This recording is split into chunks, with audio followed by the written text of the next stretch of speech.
Well, hi. Hello again. We are live again.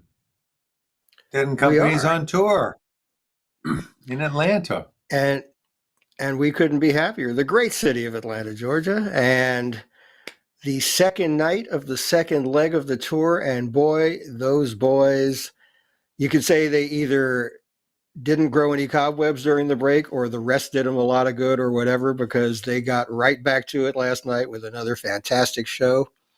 And they've always played well in Atlanta. I saw them at the Omni and other places down there, and it's a good Grateful Dead town and a good Dead and Company town. So looking forward to another one tonight.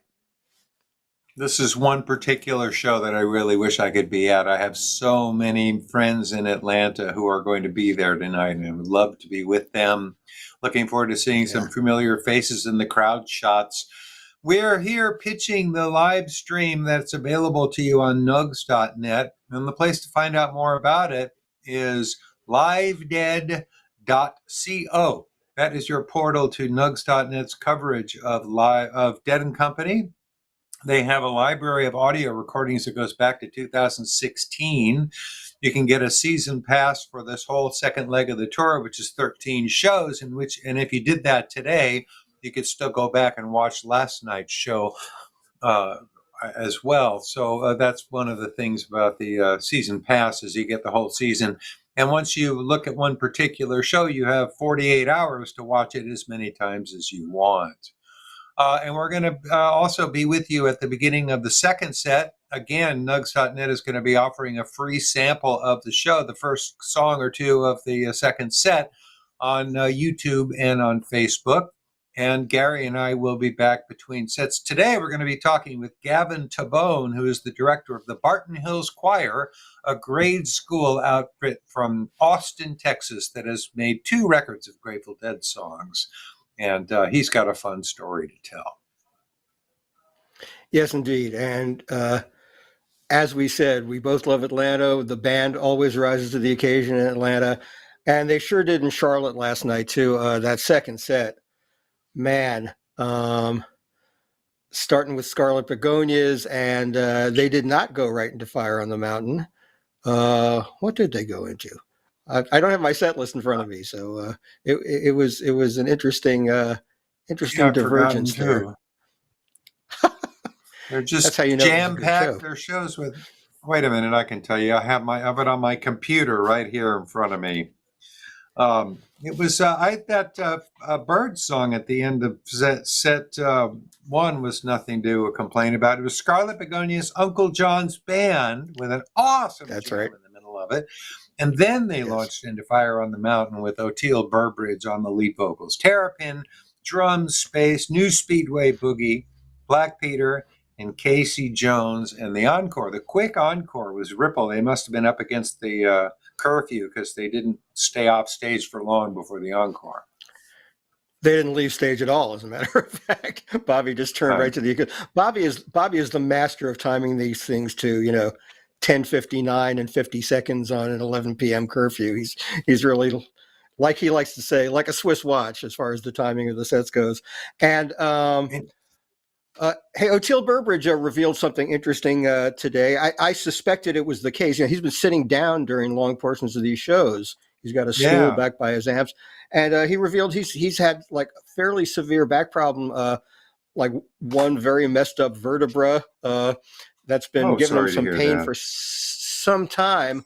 And I've noticed, even when he's standing, he's a little less animated. Sometimes Oteil dances the whole night, but here he's been taking it a little bit easy, but hasn't affected the music one little bit or his playing. It has not. And oh my God.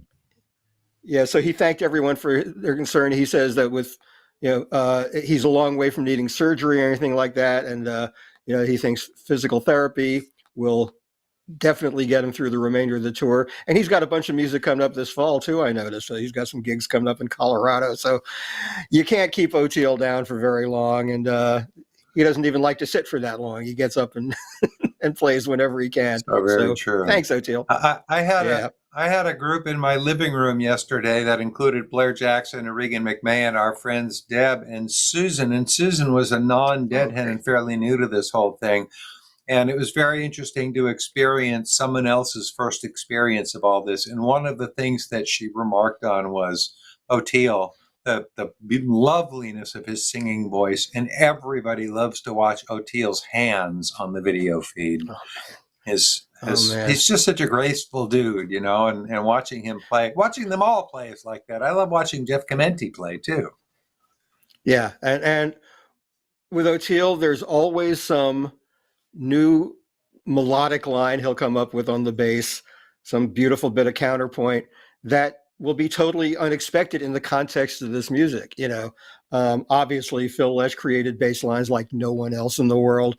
Oteil's doing that in his own way and serving the music in an equally valid way and a completely different one. So that's, you know, as Don Was said when we interviewed him at our very first halftime show, you know, the secret of this is to play like yourself and bring the best of yourself to the music. And as Don beautifully put it, not be haunted by the specter of Phil. So true. This tour has just progressed so amazingly well. With these musicians are really starting to fill in some of the arrangements and stuff, and these songs are starting to develop, you know, sort of tropes of their own that are the work of these people rather than inheriting everything from the Grateful Dead. And I particularly was thinking about Lost Sailor the other day, or a couple of weeks ago now, listening to what John Mayer has done with it, where he's recognizing and remembering and using some of the material that Jerry Garcia created on the guitar in that song, but he's also starting to come up with a lot of ideas of his own and textures of his own that we're hearing in there. And that's also true. Obviously, the dialogue with Jeff Chimenti is like that, but it's also true with Oteil. I noticed it last night. He's starting to put down some of his markers in these songs as well. And it's lovely to hear the evolution of the ensemble, you know, with these songs. Yeah, and the fact that you've got three of the guys who invented the music and three people who are coming from very different backgrounds and bringing something new every time they play it really has revitalized this repertoire in incredible ways. Our backstage surveillance team tells us they have a few band members out on stage ready to go on. A few could be as few as one or as many as five, but they need six. They need this isn't where you have call a quorum and go out there with five guys. You really have to have the whole band. So the stragglers will be up there soon, I suspect. And we will get that abrupt signal that says lights, and we'll throw it to the stage when we can. But in the meantime, once again, we are here through the good graces of nugs.net. We're so happy they gave us this gig to introduce these shows and then do this halftime show. It's been a ball. We've got 11 more after tonight, and going to make the most of it, I'll tell you.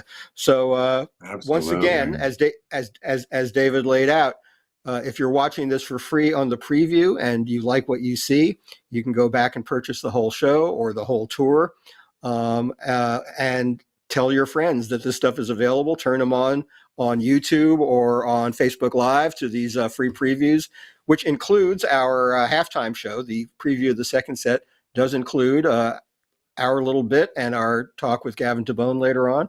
And then you can, if you crave more, it's easily had through livedead.co. And they also have a new streaming service. Nugs has a new streaming service that you can subscribe to. I haven't taken a look at it to see how it works, and I don't really do like Spotify or whatever, but I gather it's that same kind of thing that gives you access to this vast library. For example, they have all the Dead and Company shows going back to 2016. They have huge amounts of music from vast numbers of musicians. And if you get that subscription service, I guess you have access to an awful lot of that music. And that's another one of the reasons we'd like you to go over to livedead.co and find out what the options are. You can download any individual audio recording in a number of formats. They have like super high res, I think 9624, and they have CD quality, and they have MP3s and stuff, and you can get individual shows or whole tours and stuff in audio only form. And of course, they have all of these video live streams and recent shows archived on video that you can still watch. So please do visit livedead.co. They asked us here to talk to you and ask you to do that. Right, indeed. And, I'm a very eclectic music fan myself. So the service Nugs provides, I mean, in addition to all this, they sell, archival recordings by great bands a la carte. They've got a contract with Bruce Springsteen right now, and they've been doing this instant download thing after Bruce Springsteen shows when he's on tour. Oh, And cool. they've been supervising his archival releases from the breadth of his Well, career. They have lots. stuff going back to 1975. Another of my favorite bands, Wilco, is part of it. So I feast on the banquet that is Nugs.net a whole lot, spending a lot of time at their buffet table. So enjoying it a lot. And we should also mention that the audio service is very prompt. We have been told, and I have witnessed it myself, because I go after the show and download the audio so I can pull the stuff that I need for my radio shows. And these shows are very often ready to download like a half an hour to an hour after the show is over. That's pretty damn good service. And I mean, the technology is ridiculous these days. But the quality of the work done by these people is really spectacular. It's an impressive thing that Nugs.net has a remote recording unit out there, and they're mastering and distributing this music in ridiculously good quality, and well worth checking out. I've been really enjoying. I've listened back to most of these concerts after they've happened because, as I say, I'm pulling stuff from my radio shows, and the quality of the recordings is terrific. We are told the band are all on stage huddling now, so we expect the lights to go down soon. Right. Whether it'll be a run or a pass play to open up, we don't know, but they are huddled. So we'll see what's going to happen. We don't know what the first song is going to be. We have been going set list free for these shows. They used to provide us with set lists, but we kind of like the suspense. We kind of like being surprised along with you. They do tip us off when the set is ending, so we know to be back to work. But other than that, we are experiencing these shows as you are, in real time, and really delighted with the way the band has been mixing it up. So I guess they're still huddling. A few weeks ago, they fooled us. They ended a set with Don't Ease Me In, which is historically a very short song, and I figured I had like 3 minutes to get upstairs and get ready to do this halftime thing. And instead, they stretched that sucker out and played a 10-minute version of Don't Ease Me In to end their first set a few weeks ago. Again, that's one of the things that we're getting here from the Dead & Company is a lot of surprises, musical delights coming from these people. Combinations of songs you hadn't heard before, and just really, really smart, attentive, soulful, generous musicians out there having the time of their lives for our amusement.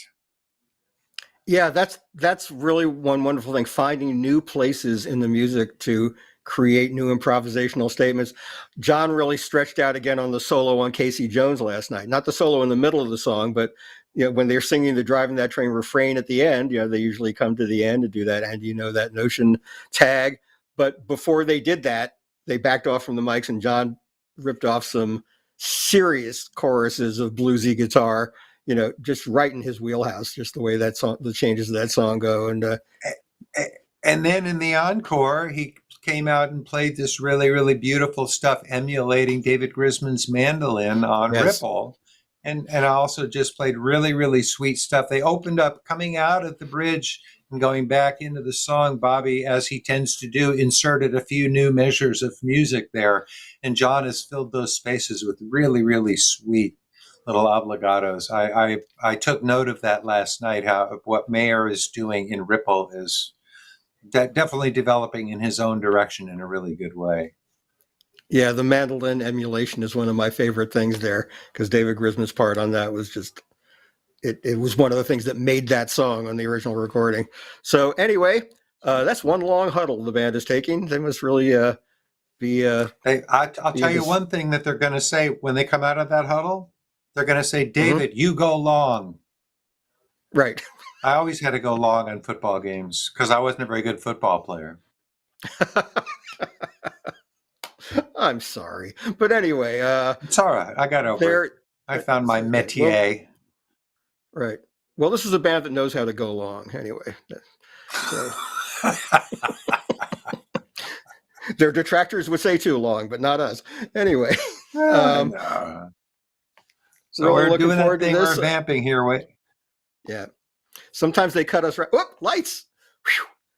There we go. See Enjoy you the at show, halftime, everybody. everybody.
down, shake it down, shake it down, down. Shake it down, shake it down, shake it down, down.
done.